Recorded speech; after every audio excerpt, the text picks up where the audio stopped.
what's your dream? My dream, to be Yeah. a driver.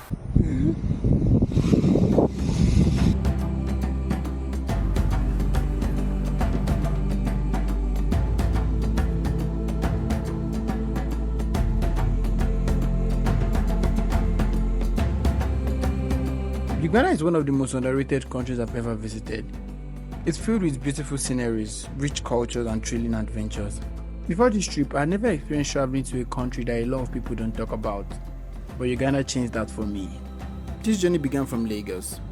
It's a late night flight that goes from Lagos to Entebbe directly using their very own airline, the Uganda Airlines. You know, I've really heard a lot about the Pearl of Africa, and in these next few days, I'll be exploring Uganda. There was no view from the plane, so I slept almost all through the journey. After a few hours in the air, about 4 hours, we finally landed at Entebbe International Airport, Uganda. So I just arrived at Uganda International Airport, Entebbe, and flight was good. The weather is good too. Yeah. So I have never seen immigration and customs attend to me this fast. As a Nigerian, you know, there's always this little time wasting at every desk. Like many countries, Uganda has had its share of challenges and hardships, which is why it's important to understand the context and appreciate how far it has come. Uganda, known as the Pearl of Africa, is a country with a rich and diverse history. It gained independence from British colonial rule in 1962. However, the year following the independence were turbulent. The country faced political instability with regimes such as that of Idi Amin in the 1970s, bringing significant turmoil and international attention for the wrong reasons. Amin ordered massive massacres motivated by ethnic, political, and financial factors, and created a death toll estimated by Amnesty International at 500,000. But Uganda's story is not just about the challenges, it's about the strength, recovery, and progress of its people.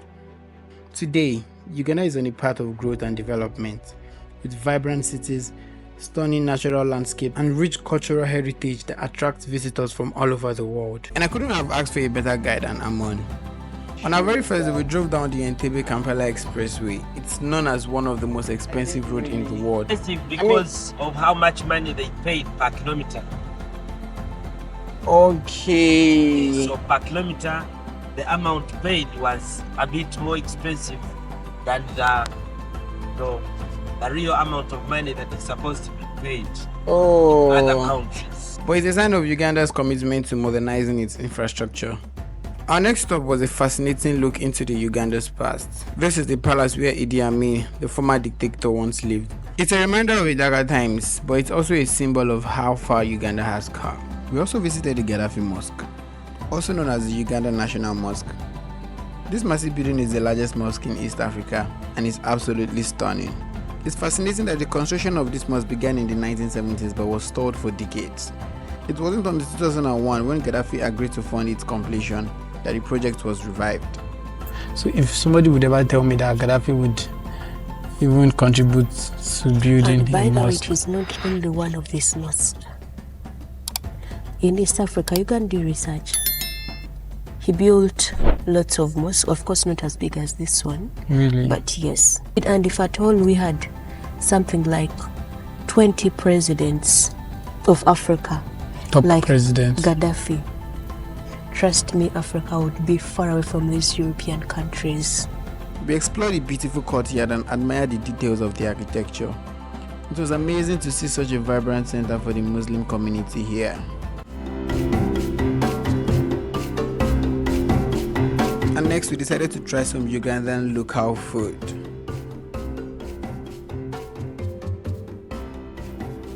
This is looking like amala.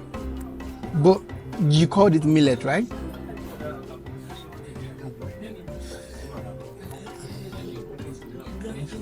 So I have to dip this inside here. Yes. Be wet. To be wet. Do I chew it or I swallow? Yes. You either swallow or you chew. But the better is to swallow. The same as the you are.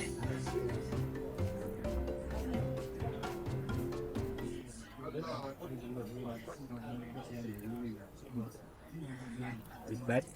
It's good. I guess I think the soup is good.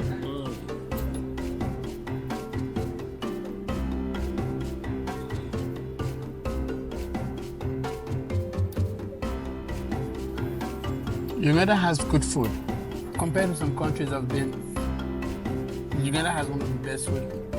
That's good. This is day 2 and we'll be going to the other side of Uganda. It's called Jinja.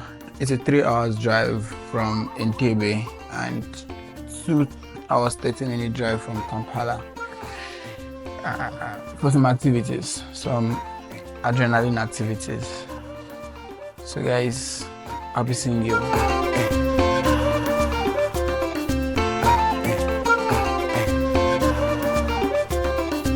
So far I've been here, people are quite friendly, but you know, there would always be bad people in everywhere. So the driver even asked me to wind up when we are in traffic, because you know as it is before Lagos now, so that someone doesn't put hand in the window and use Buddha. Buddha is Okada basically, you know, and run. So Bunjee. do you want this? How much is it? 2,000. What's the name in Uganda? In Uganda, Gonja. It's called Boli in Nigeria. He said Boli. There was fast Lagos traffic. I think we're better in Lagos.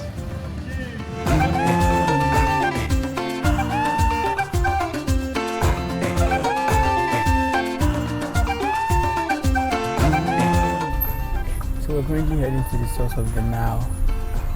Why is it called the source of the Nile? It's where the Nile starts from. Okay, this is where the Nile starts from, like the river Nile. Yes. Wow. They have life jackets, right? Yes, they have a Good. Jinja is a town that holds a special place in the hearts of many. This is where the mighty Nile River begins its incredible journey, flowing all the way to Egypt. It's hard to believe that the water bubbling up here will eventually flow over 4,000 miles to reach the Mediterranean Sea, a journey that takes about 90 days. Interestingly, Mahatma Gandhi requested that some of his ashes be scattered here, symbolizing the river's spiritual significance and connection to all humanity. The Blue Nile starts from Lake Chana in Ethiopia. The White Nile starts from Uganda, Lake Victoria. So this is the river Nile which starts from Uganda. So Blue Nile and the White, they meet together in Khartoum, Sudan, and then flows to Egypt. So that's the source. You see the what? The source is there, down there. See there? Okay. Yeah. It's coming from underneath. And this one is coming from Lake Victoria. So, Bob, Yes, please. what are we going to eat right now? We are going to eat fish from the source of the Nile, tilapia. Oh, tilapia. Tilapia fish. So you're going to look at it and see how good it is and sweet. How sweet it is. Thank you. Do not watch my video if you don't like food. So this fish was caught from the river Nile. But Jinja isn't just all about history. It's also an amazing spot for adventures. And speaking of adventures, I'm not scared.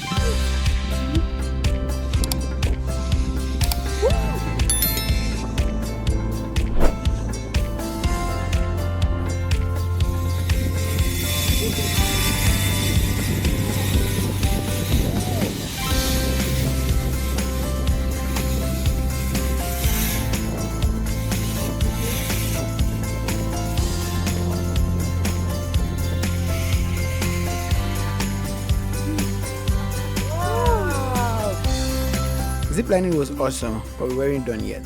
Our next stop, Adrift, the only place in Uganda where you can bungee jump straight into the Nile. We are currently in Adrift, Uganda. I'll be going through my bungee jump experience. I think this will be my third bungee jump experience. So Let's do this.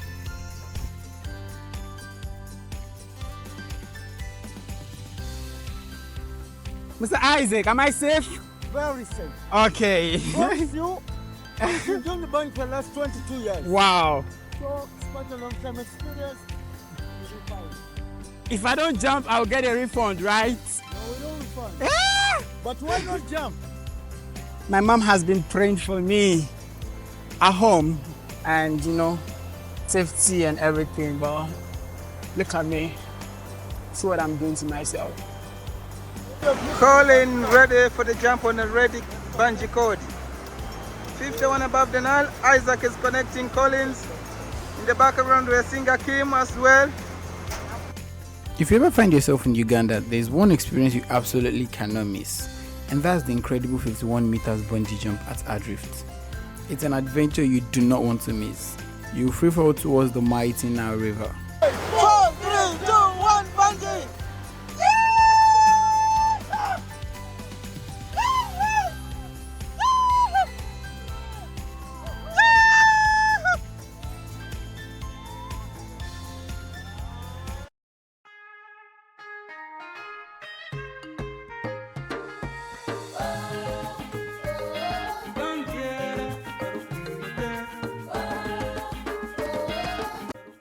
So we've arrived at the Seguku Hill and we're hiking to the top of the hill so we can get a better view of the city of Kampala.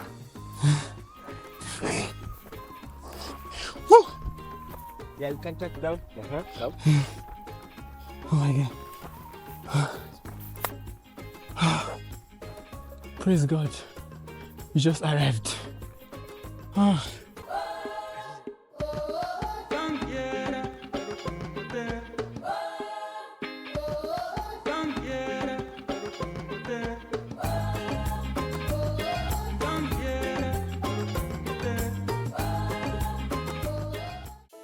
Okay guys, so far I've been in Uganda. Is one of the best places I've ever traveled to, especially when it comes to food. They have almost the best food I've ever seen since I've started traveling.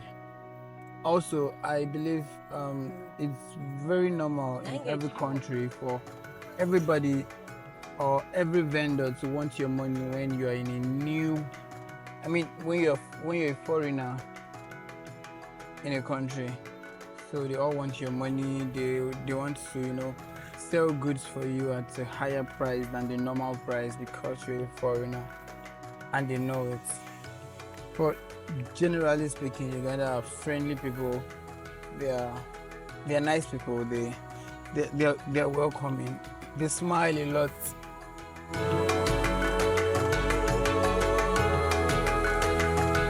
Adventure wouldn't be complete without a visit to the equator. It's a cool feeling to stand in a place where you're technically in both the northern and southern hemisphere at the same time. There's a monument marking the exact spot and it's a popular tourist destination. One of the most interesting things we saw here was the famous water experience, where locals demonstrate how water drains differently on either side of the equator, supposedly due to the Coriolis effect. It's a bit of a touristy demonstration and there's some debate about how scientifically accurate it is. But it's still a fascinating spectacle to witness, whether it's pure science or a bit of a showmanship. It definitely adds to the unique experience of visiting the equator in Uganda.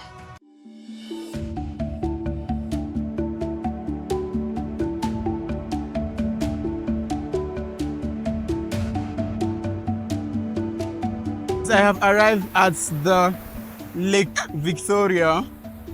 It's the second largest lake in the world and the largest in Africa. This magnificent body of water spans across 3 countries, Uganda, Tanzania, and Kenya. It's beautiful. Also heard that the lake is a vital resource for a lot of people. The Lake Victoria is a vital source of livelihood for so many people, especially the fishermen who depend on its rich waters. It's a truly humbling experience to witness their daily routines and appreciate their interconnectedness of nature and human life.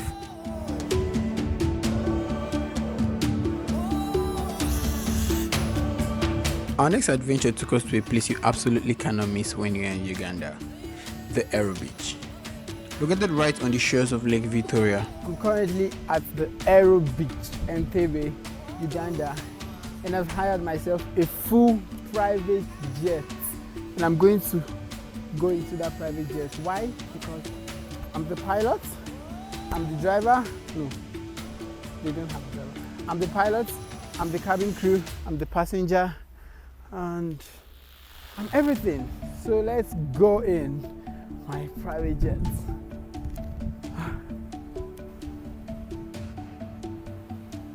How does my private jet has a lot of cobwebs? Tell me.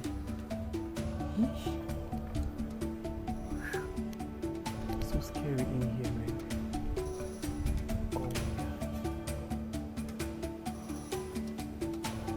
How do I get in?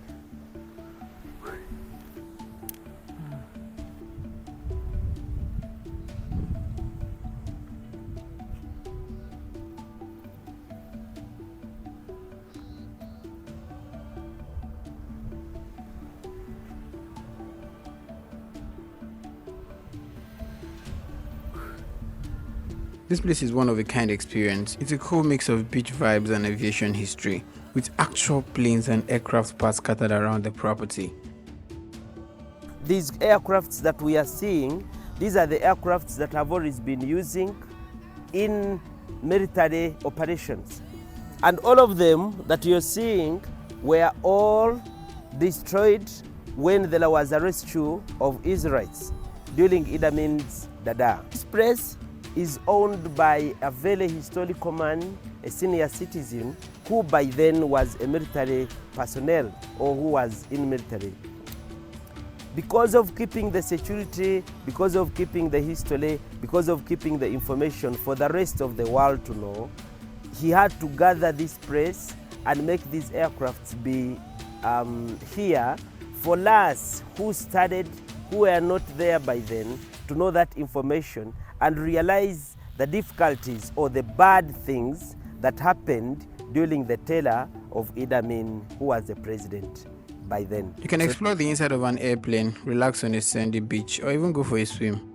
If you're looking for a place that's fun, unique, and full of surprises, this is it.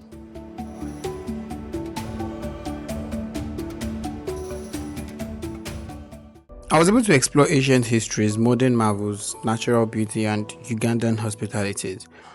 Some of the footages are not in this video, so be sure to subscribe and turn the notification bell on because I'll be posting them in my next video about Uganda. So whether you're an adventurer, a history person, or simply seeking a unique travel experience, I encourage you to put Uganda on your list. It's a land of hidden treasures waiting to be discovered.